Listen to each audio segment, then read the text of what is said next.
Hi beloved. So what I want to share today is quickly explaining to you actually what my page is about. My testimony is obviously I grew up as a Muslim since I was 4. I was a very devoted Muslim. I see people online telling me, oh, she was never a Muslim. You never had an idea who I was. You saw me for a few seconds here on my page and you dictate how I live decades of my life.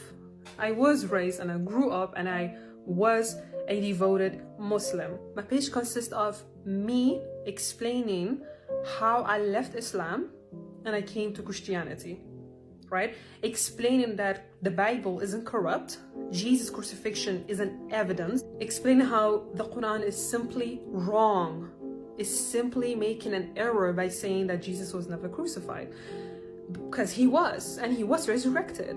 And so I'm dedicating my page into explaining that and the studies I have made and to sharing that with you. Part of it, reaching out to the Muslims who are willing to convert, who are open and curious and God has called them to convert, helping them the steps further. Like recently I made a video about how to deal, once you've converted, how to deal with it. The psychological impact it has on a Muslim to leave Islam is a lot, because I was once one. So I know what that impact looks like.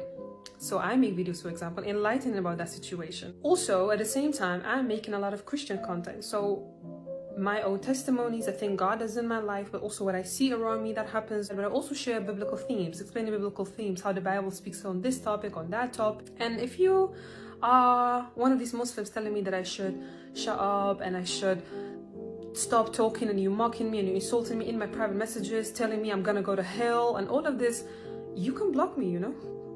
Honestly, I will never react. I would never below myself to that level, because I am sharing facts, sharing studies with you. I'm just telling you, go study Islam for yourself instead of attacking someone online that you have no idea who I am. But I'll never react to it, because I'm trying to bring the peace of Christ. Yeah, I'm trying to represent Christ. I'm not trying to discuss. I'm not trying to fight. I'm not trying to attack. No, all I'm doing is I'm obeying my God. And I'm sharing the truth. Is a tactic that they use on you. A lot of I've noticed that a lot of Muslims is a tactic that they use on you. They want to put you like in a corner, attacking you personally, because I've not heard a single person telling me, yeah, but historically, the death of Jesus never happened. My most important argument is that the Quran says he was never crucified. Christianity said that's our whole faith. He was crucified. So one of these two gotta be right. It's people attacking me on a personal level. First of all, there's nothing you can attack on because you have no idea who I am, okay? So people make up all kinds of stories and attacking me and insulting me and mocking me, which you can do because Jesus experienced all of that by himself. So me, I'm barely a vessel. I know I'm gonna experience all of this. If my God, if my Jesus experienced all of that, obviously me as his follower, I will do too. So what I noticed is that they're trying to put you like in a corner, attacking you on a personal level, rather than actually discussing the argument, rather than actually trying to break the argument down. But let me tell you one thing. You will not get me in a corner, because I'm not going there. I'm here representing Jesus. It's important to know which of these two faiths is reliable. If the Quran makes such a big mistake about saying that Jesus' crucifixion never has happened, how can you rely the accuracy of that book if it has such a error, such a historical big error about Jesus' crucifixion? How can I trust the rest of it? Well, it's the Bible. It's evidence-based.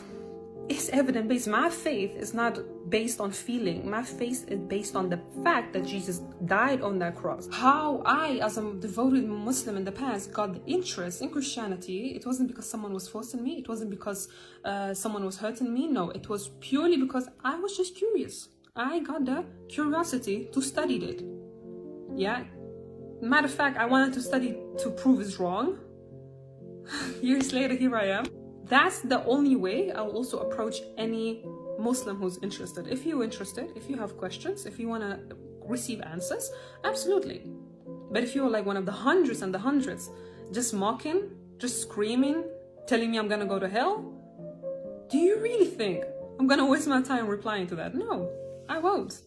And obviously all I'm saying to you is God forgive you. You know why I speak so loudly about my story, about all this biblical understanding is because I know enough Middle Eastern Christians that they do not dare to share their faith because they will be murdered. According to Islamic law, if you leave Islam, you should be killed according to Islamic law. So I know all of these Christians in the Middle East, they don't dare to share their faith publicly. So I will. Oh yeah, I will. And I will never stop, I promise you. I'm excited to share further biblical themes and biblical studies with you. And to my followers, it's so overwhelmingly beautiful how many of you guys approach me and share your testimonies. I really appreciate every single one of it. I really do. I become happy thinking of it. I really do. It's so wholesome. It's so wholesome, and I really thank you for feeling safe enough doing so. And Lord's willing, I'll keep on continue doing this because I'm here to serve and not to be served. For the rest, I pray you have a blessed day and that everything is going well in your life. Okay, God bless.